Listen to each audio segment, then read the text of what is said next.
La ilaha illallah Muhammadun Rasulullah alaihi salatullah wa alihi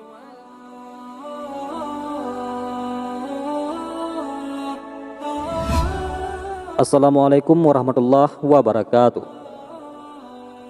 Sebagaimana diketahui, Nabi Ibrahim memiliki ayah yang enggan beriman. Ia adalah Azar, yang kokoh pendiriannya dan enggan mengikuti ajaran putranya. Namun bukan berarti sang Khalilullah berhenti untuk berbakti kepada ayahanda. Beliau alaihissalam bahkan masih menunjukkan baktinya meski hari akhir telah tiba. Namun sebelum kita bahas lebih lanjut, jangan lupa untuk sukai video ini dan tekan tombol subscribe untuk mendapatkan video-video terbaru dari channel Tinta Mahabbah, serta bagikan video ini agar kita dapat menyiarkan syiar Islam kepada orang lain. Terima kasih. Dikisahkan pada hari kiamat, Nabi Ibrahim bertemu dengan ayahnya. Namun betapa terkejutnya beliau karena melihat sang ayah dalam kondisi menyedihkan. Wajah Azar sangat hitam lagi kelam, dipenuhi debu pula. Nabi Ibrahim pun menghampiri ayahnya dan berkata dengan penuh duka, "Wahai ayah, bukankah aku sudah melarangmu agar tidak mendurhakaiku?" Yakni menentang ajaran tauhid Nabi Ibrahim. Azar pun nampak menyesali perbuatannya di dunia. Ia amat menyesal tak mendengarkan perkataan putranya. Ia sangat menyesal tak mengikuti ajaran putranya. Terlebih lagi, ia sangat menyesal telah menentang dan menghalangi dakwah putranya. Ia pun berkata kepada Nabi Ibrahim, "Hari ini aku tak akan lagi mendurhakaimu." Tentu saja terlambat. Tobat ditolak setelah nafas tiada.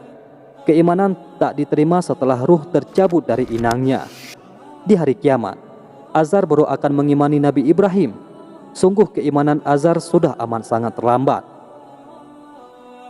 Namun Nabi Ibrahim tak menyerah untuk menyelamatkan ayahnya dari siksa. Beliau pun berbicara kepada Allah untuk memohon keselamatan ayahnya. Bapak para nabi itu berkata, "Ya Rabbi, sungguh Engkau telah berjanji kepadaku agar Engkau tidak menghinakan aku pada hari mereka dibangkitkan. Lalu kehinaan apalagi yang lebih hina daripada keadaan ayahku yang dijauhkan dari rahmat-Mu." Betapa Nabi Ibrahim sangat mencintai dan menghormati ayahnya. Padahal saat di dunia, sang ayah selalu menentangnya dan mengancamnya agar berhenti menyerukan agama yang hanif. Azar bahkan mengusir Nabi Ibrahim dari rumah karena enggan menyembah berhala. Namun Nabi Ibrahim tak pernah meninggalkan baktinya sebagai anak. Bahkan ketika melihat Azar dalam kondisi mengenaskan akibat perbuatannya, Nabi Ibrahim masih memuliakan ayahnya. Beliau bahkan menyebut sebuah kehinaan baginya jika ayahnya juga terhina. Nabi Ibrahim adalah kekasih Allah. Namun Azar tetap harus menerima akibat perbuatannya di dunia. Allah pun berfirman kepada Nabi Ibrahim alaihissalam, "Sesungguhnya aku mengharamkan surga bagi orang-orang kafir." Nabi Ibrahim tak akan terhina meski ayahnya kafir. Sementara Azar sudah ditakdirkan untuk menjadi penghuni neraka. Nabi Ibrahim mendoakan ayahnya agar selamat. Namun doa untuk orang kafir tidaklah dikabulkan, meski doa tersebut dilisankan oleh seorang yang agung lagi mulia. Kepada Nabi Ibrahim, Allah pun kembali berfirman, "Wahai Ibrahim, apa yang ada di bawah kedua kakimu?" Nabi Ibrahim pun melihat ke arah kakinya. Ternyata di sana ada seekor anjing hutan yang penuh dengan kotoran. Anjing itu menunduk dengan kaki-kaki yang diikat. Lalu hewan kotor itu pun dilemparkan ke dalam neraka. Dan ternyata yang dilihat oleh Nabi Ibrahim itu tidak lain adalah Azar, ayah Nabi Ibrahim sendiri.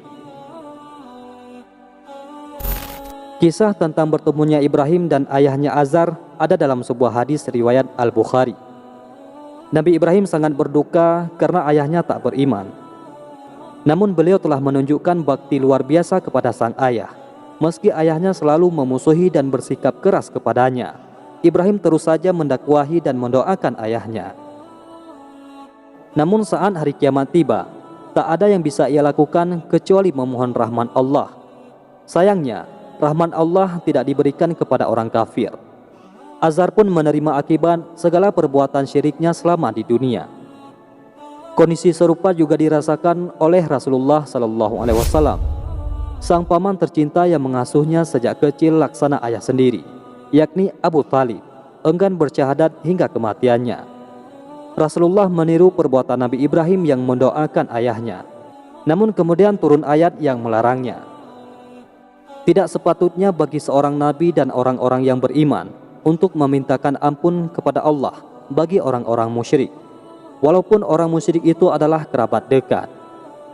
Sesudah jelas bagi mereka bahwasanya orang-orang musyrik itu adalah penghuni neraka jahanam. Quran Surah At-Taubah ayat 113.